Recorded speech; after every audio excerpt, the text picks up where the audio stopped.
Bom, galera, tá entrando no ar mais um pós-jogo do Dieguinho de Vasco 1, Náutico 1.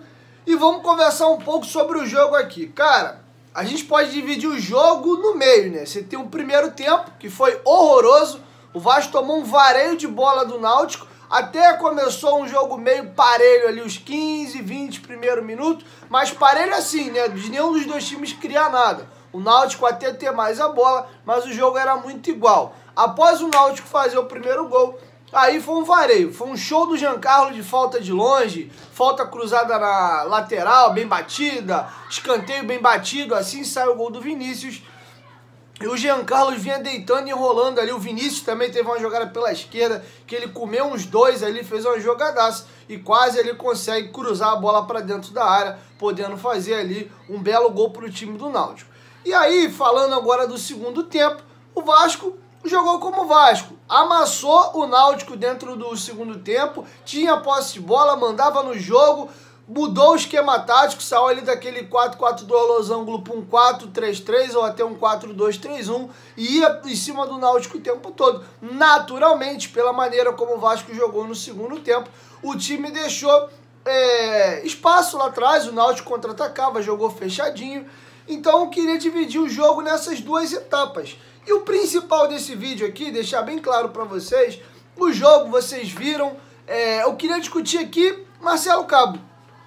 Para mim tá nítido que o problema do Vasco hoje chama-se mentalidade.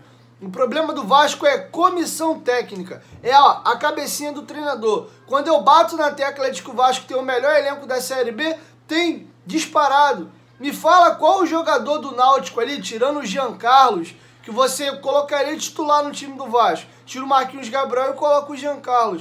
No segundo tempo, a gente vê a diferença dos dois times. O Vasco é um time hoje mal treinado. E não só mal treinado. Para mim, o pior de tudo é a mentalidade. O Vasco joga como time pequeno.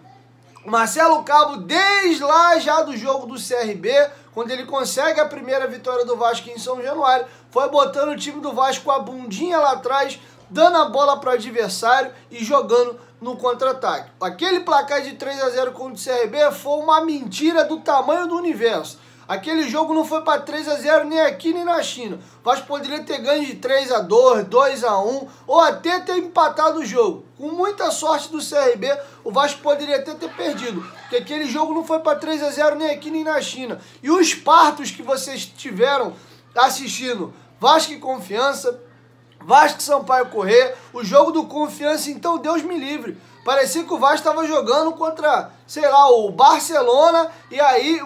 Final do Mundial lá, Barcelona e Internacional em 2006, com o Barcelona amassando, numa bolinha ali o Gabiru vai e faz o gol. Foi o retrato do Vasco e Confiança. Confiança, senhores, que tem um investimento minúsculo, contratou o Thiago Reis agora por empréstimo do Vasco, porque não tem atacante. Vocês gostariam?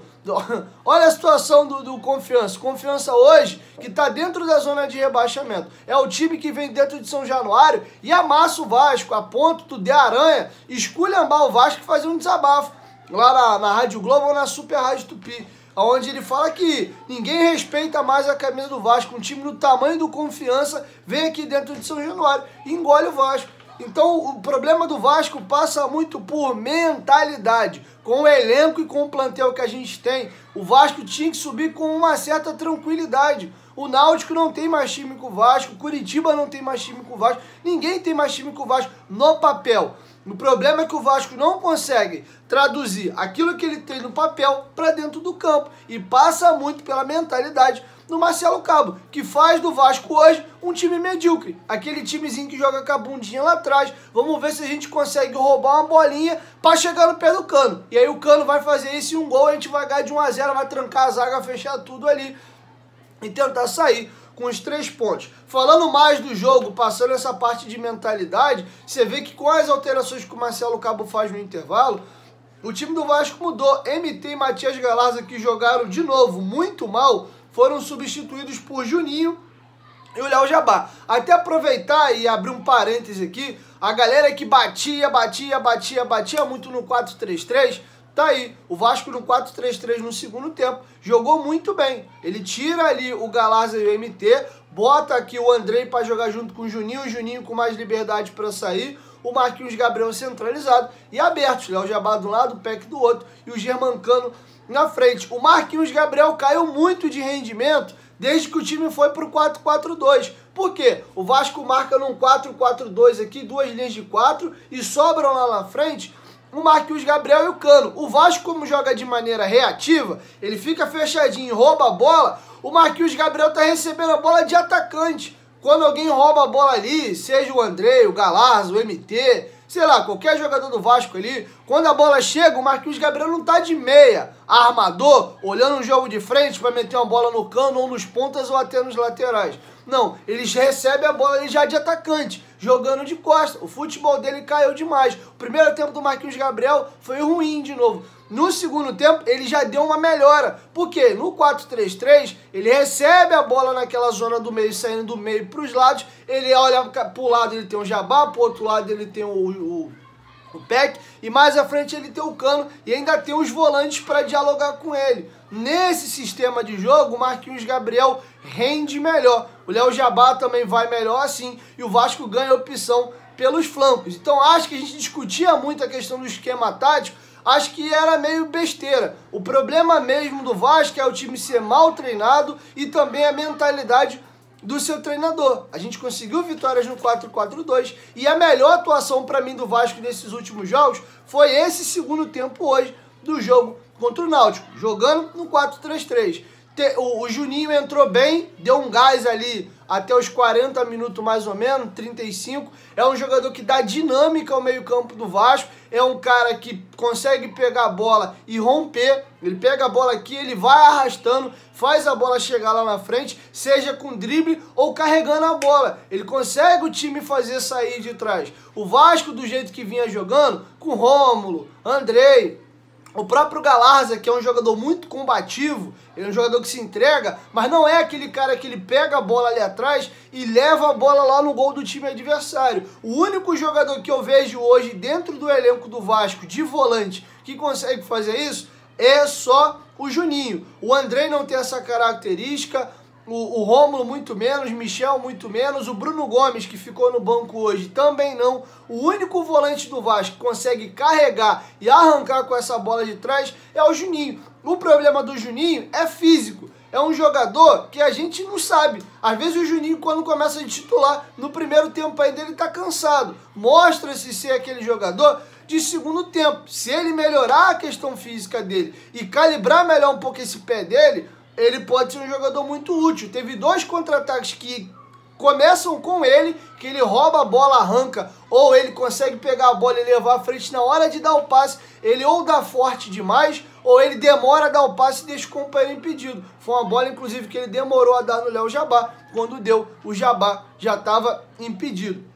Outro jogador que para mim é uma incógnita é o Léo Jabá. É um jogador que é muito útil, gosto muito dele, muita força, velocidade. É um jogador que não se esconde do jogo, tem muita vontade, quer muito, mas normalmente ele vai melhor vindo no segundo tempo. Às vezes que o Léo Jabá é colocado titular, ele não rende. Aí eu não sei se ele estava ainda, né, aquela questão da readaptação, que ele teve um problema grave de joelho. Então, vai pegando o ritmo aos poucos, talvez agora, nesse momento, ele já esteja pronto para ser o titular definitivo da posição, ou não. É característica mesmo, ele pega o adversário mais cansado, é um cavalinho, né? Ele é forte, muito aguerrido e vai para dentro. Mas é um jogador que, se conseguir jogar os 2 tempos de maneira igual, eu não consigo ver ele fora do time do Vasco. É um jogador que agrega muito. E nessa mudança do Marcelo Cabo, nós vimos um novo Vasco. Então acho que o problema passa muito por essa questão hoje de comando. Peça a gente tem. Você vê que o Vasco só para as laterais tem 3 opções de dupla. Você pode jogar com o Riquelme na esquerda, o Zeca na direita, como acabou o jogo, ou o Léo Matos na direita. Você pode jogar também com o Zeca na esquerda, Léo Matos na direita. Você pode jogar até com o Léo Matos de zagueiro, tem uma galera que pede um pouco isso.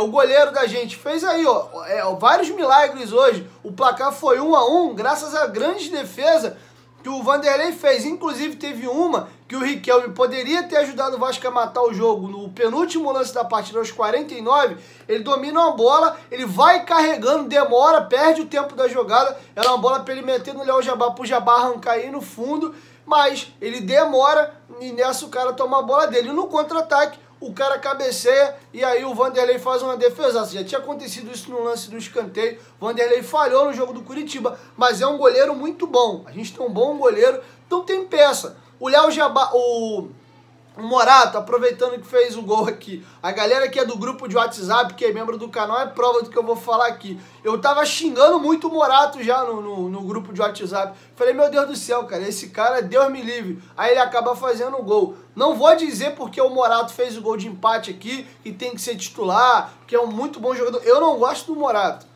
É um jogador que, sei lá, você até vê que tecnicamente ele não é ruim. O jeito dele de inobinar a bola, tem uma certa habilidade, mas não encaixa o jogo dele. Reclama muito, é meio encrenqueiro, sei lá, toma muita decisão errada. Acabou que fez um gol, bonito gol até, numa bola enfiada ali.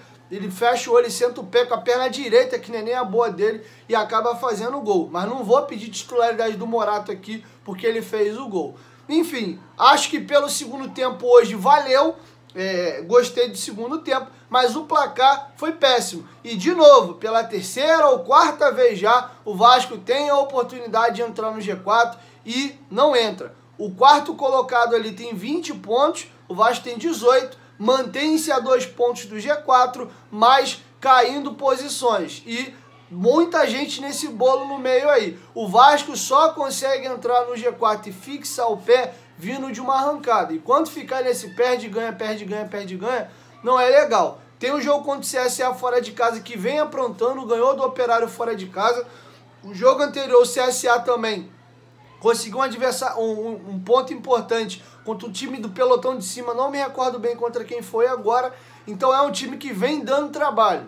Vem dando trabalho e a gente vai pegar fora de casa. E depois a gente pega em São Januário o Guarani, que hoje é o terceiro colocado. Então, ou o Marcelo Cabo mexe para ontem, ou a diretoria vai ter que mexer nele. Porque nesse ritmo aí, o Vasco não volta para a Série A. E não é problema de peça. Peça, jogador, tem. Tá aí o Arthur Salles, um jogador, mais uma opção de frente que a gente ganha, um jogador que mostra que tem competência para jogar, se não for titular, é um reserva que pode estar entrando com frequência, mas o problema do Vasco passa muito por mentalidade. O Marcelo Cabo coloca o time do Vasco para jogar como um time medíocre, como se a gente não tivesse peça para jogar e como se a gente estivesse jogando a Série A, que a sexta, sétima, oitava colocação estaria de bom tamanho, faria um campeonato tranquilo, dependendo ali, poderia até beliscar uma vaguinha de pré-libertadores. Essa porcaria é Série B. Fora dos 4 primeiros, não serve. Com o investimento que o Vasco fez